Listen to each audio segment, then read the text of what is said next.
이베스트투자증권 정다운입니다. 저는 증권사에서 퀀트 리서치 애널리스트를 담당을 하고 있는 정다운입니다. 제가 생각하는 퀀트에 대한 부분을 좀 말씀을 드리려고 하는데, 정식 강의 명칭은 퀀트를 활용한 투자 전략 수립이다 라고 보시면 될 것 같습니다.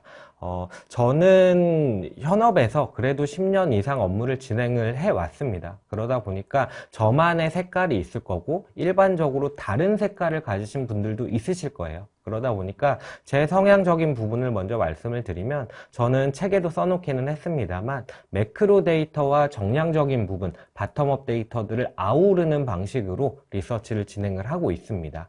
이런 부분들을 뭐 하나하나 테크니컬하게 어떻게 수식이 계산이 되고 지표가 어떻게 만들어지고 이런 부분을 설명을 드리기에는 시간이 상당히 좀 많이 걸릴 거예요. 그래서 저는 그 중에서도 리서치를 어떻게 진행을 해 나가는지 약간은 메타적인 부분에 초점을 맞춰서, 그리고 제가 이때까지 작성을 해왔던 리서치 자료를 사례를 들면서 좀 말씀을 드리려고 합니다. 진행을 해보면요, 제가 생각하는 퀀트 리서치의 4단계입니다. 4단계는 순환적인 구조를 가져가고 있다라고 보시면 될 것 같은데, 첫 번째로는 관찰과 측정을 하고요. 그 다음에 예측과 전망, 세 번째로는 대응 전략과 모델링, 마지막으로는 피드백을 거쳐서 다시 재측정하고 재관찰하는 부분, 혹은 예측으로 돌아간다든지 뭐 이런 여러 가지 방안들이 있을 텐데, 기본적으로는 이런 과정을 거친다라고 보시면 될 것 같습니다. 첫 번째 관찰과 측정이라고 말씀을 드렸는데,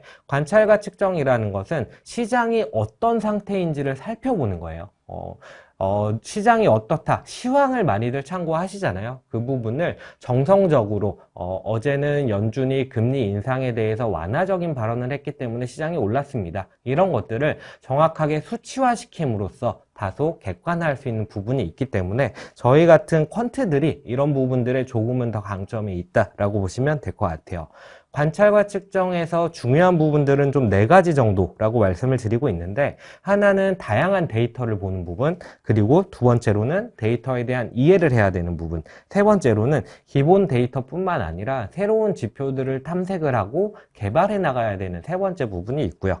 마지막으로는 이에 대한 종합적인 사고가 필요하다. 그래서 그 다음 단계인 예측과 전망을 하기 위해 현재 시장의 상황이 어떻고 그 원인이 무엇이다까지 나가줘야 그에 따라서 다음 단계인 전망을 진행을 할 수가 있거든요.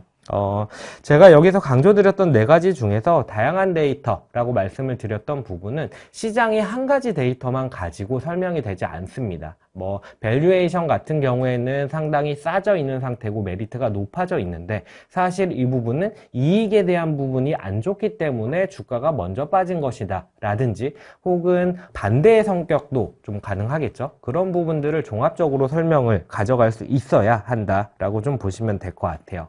기본 데이터뿐만 아니라 새로운 지표라고 말씀을 드렸던 부분은 이런 거예요. 뭐 수급적인 데이터를 본다라고 했을 때 한 가지, 뭐 개인 투자자가 얼마를 매수했다, 혹은 기관 투자자가 얼마를 매수했다, 단순히 이런 것뿐만 아니라 그 이외에 새로운 데이터들, 그 밑단에서 움직이는 뭐 자금 흐름을 봤을 때 유동성이 좀 줄어드는 상황에서도 개인들이 투자를 많이 한다든지, 혹은 유동성이 줄어들기 때문에 기관 투자자들이 투자가 줄어든다든지, 이런 큰 그림에서도 볼 수 있는, 이건 예시긴 하지만 다양한 지표들을 봐야 된다라는 사례로 보시면 될 것 같습니다.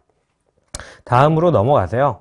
이익 컨센서스가 어떻게 계산이 되는지, 그리고 이익 컨센서스에 대해서 우리가 주의해야 될 부분, 혹은 활용할 때 팁으로 가져갈 만한 부분들까지 좀 말씀을 드리도록 하겠습니다.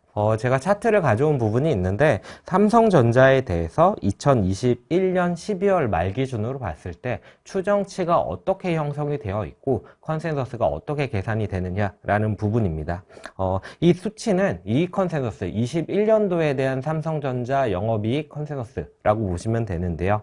이 다양한 점들이 찍혀 있어요. 이 다양한 점들이 하나하나의 증권사라고 보시면 될 것 같은데, 보면 딱 느낌이 오는 2가지가 있습니다. 하나는 증권사가 참 많구나. 그리고 두 번째는 증권사들의 추정치가 연초에는 상당히 좀 다양한 수치로 제시가 되었다가 연말로 가면 갈수록 이 편차가 줄어든다라는 부분이라고 보실 수 있을 것 같아요. 당연히 연간에 대한 실적인데 시간이 지나면서 실적이 조금씩 발표가 되고 그 부분은 연간으로 봤을 때 실적의 편차를 줄이는 요인이 될 거고 추정치 역시도 그에 맞춰서 좁혀진다라고 보시면 될 것 같습니다. 계산 같은 경우에는 일반적으로 추정치의 3개월치에 대한 평균치를 가져가게 됩니다. 제가 글로도 써놓기는 했는데 예를 들어서 11월 말 기준의 영업이익 컨센서스다라고 하면은 9월, 10월, 11월 3개월 동안의 추정치들을 평균을 하게 되는데 여기서 보시면은 동그라미 쳐져 있는 증권사 보시면 될 것 같은데 이 증권사가 세 차례의 이익 추정을 했습니다. 그러면은 과거의 추정치는 최근의 추정치로 대체가 되기 때문에 가장 오른쪽에 위치해 있는 추정치만 데이터에 활용이 되었다. 평균값에 활용이 되었다라고 보시면 될 것 같습니다.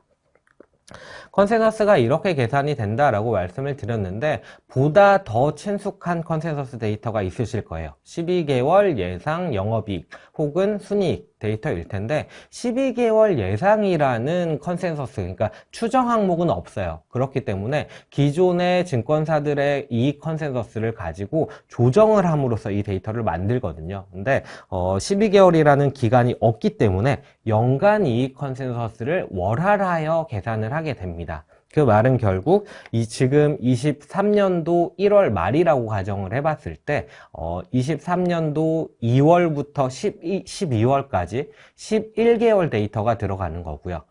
24년도에 대해서는 1월 데이터.